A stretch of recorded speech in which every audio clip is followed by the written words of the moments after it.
Okay, so there is a lot of misconceptions out there about what a personal brand is and how you can actually use it to make money.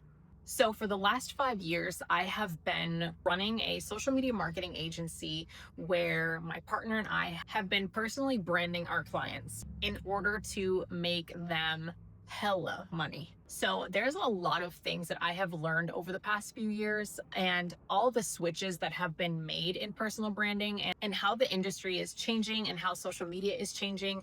And that is what I want to talk to you guys about today. I want to finally clear up any misunderstandings you guys might have with personal branding and how it can actually help you and what to do. How do you start, right? Like, I know it seems like a very confusing subject, so I just want to break it down for you guys step by step and let you know what the new strategy of personal branding is today and how it can apply to you and your business. So, the first thing I think we need to talk about is the evolution of personal branding, okay? Because it has definitely changed a ton over the years.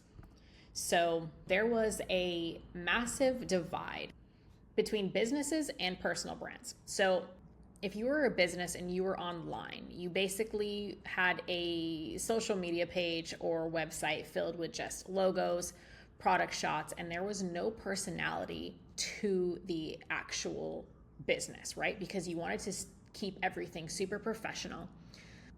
It was seen as unprofessional to have any type of individual spice into it, right? So personal brands were only led by influencers, right? So this is where the whole wave of influencers started. Was they started just posting selfies, posting their life, posting their lifestyle, and they had story-based content because it was all stories based around themselves. And this is where they started getting notoriety. And from that, because of getting that social presence and that notoriety, when they would showcase products or whatever they were using in their life, it made people want to know exactly what those products were, right? So it was advertising like we have never seen before. Long story short, a few years back, you either had a business or you had a personal brand with personality, but not both. So now that has changed. Right now, we're in what's called a trust recession. Okay, so that means people are no longer trusting people. I know for myself, every time I want to try a new beauty salon or a new gym or whatever, I have to go instantly look and see what they're all about. Look at their socials, look at the people that go there, what are they saying about it, right? Because I can't just blindly trust that if a gym says on Google that it's a good gym, that it's gonna be a good gym, okay? So people stopped blindly trusting businesses, right? And now we want to actually buy from people, right? We want to have that humanization.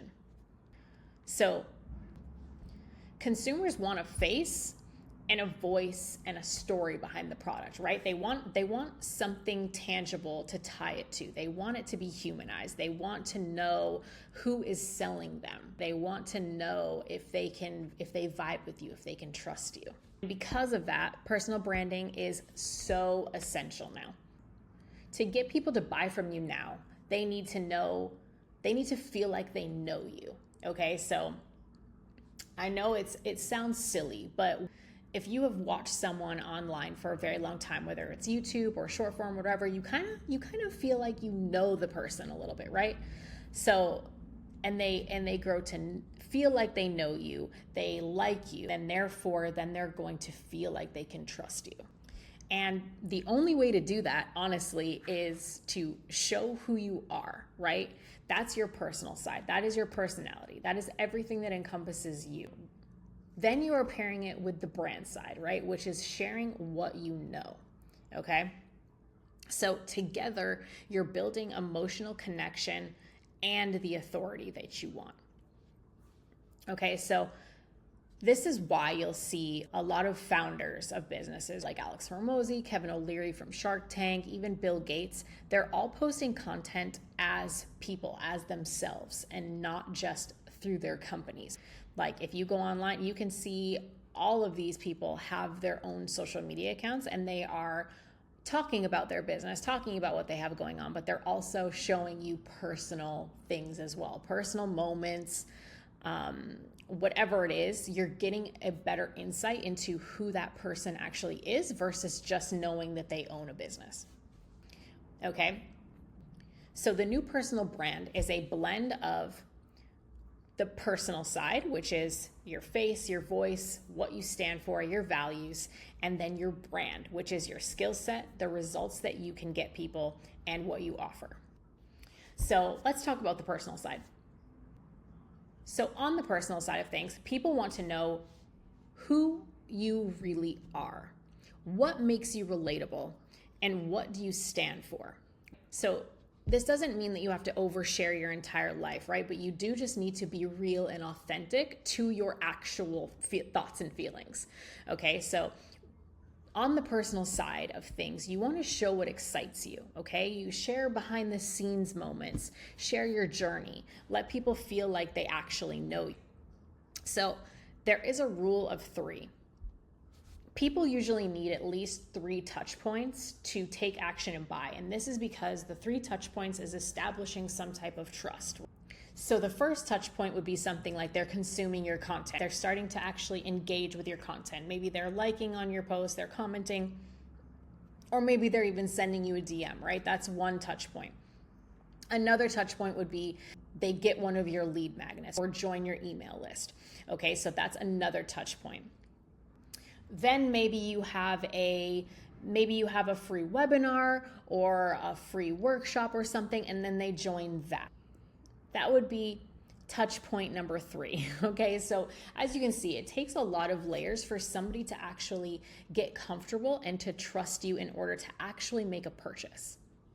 So in order to figure out what to share on the personal side of things, because I know obviously you don't want to overshare, you don't want to put your entire life on the internet, right? But what you want to do is you want to ask yourself, what do you really love?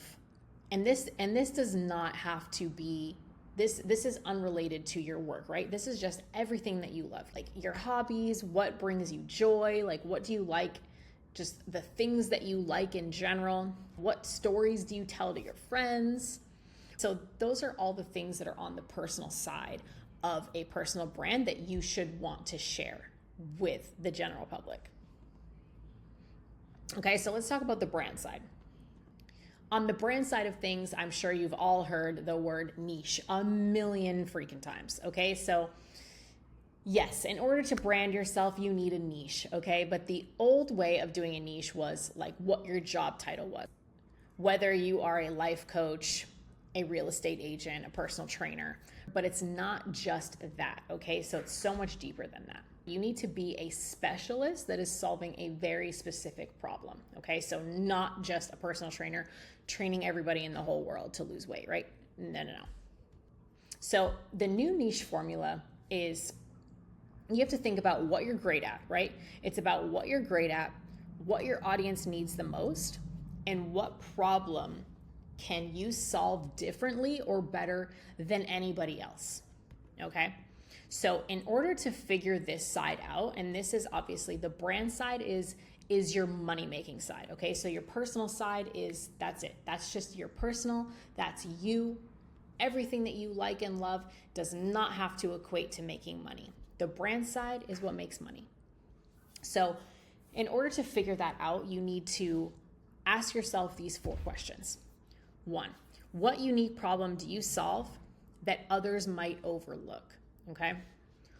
Number 2, which part of your expertise do clients rave about the most? Okay. Number 3, what do you love teaching or talking about the most? And 4, what results have you achieved that you're most proud of? Okay, really think about those questions because it's going to help you easily narrow down what your actual focus should be, because the more narrow your focus, the more money you can make. I know that sounds backwards, but you do not want to be one to many, okay? You want to be one to the people that are actually, that you know that you can help and you know you can get results, and they're going to see you as an authority in your space, and they're going to come back to you time and time again. Okay, so here's an example.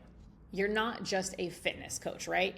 You are helping burnt out moms lose 15 pounds without cutting carbs. Okay, that's a very clear niche with a very clear problem that is being solved. Okay, so you are now the face of your business. No more hiding behind your logos or fancy graphics, right? You are the face. So your content that you're going to create on the internet, on social media, is your new sales team. That is what is going to drive the majority of your sales, okay? And your niche is what you sell and why you're trusted to sell it. Okay, so personal branding is not about being famous like an influencer or going viral. It's about being findable, relatable, and trustworthy in your space.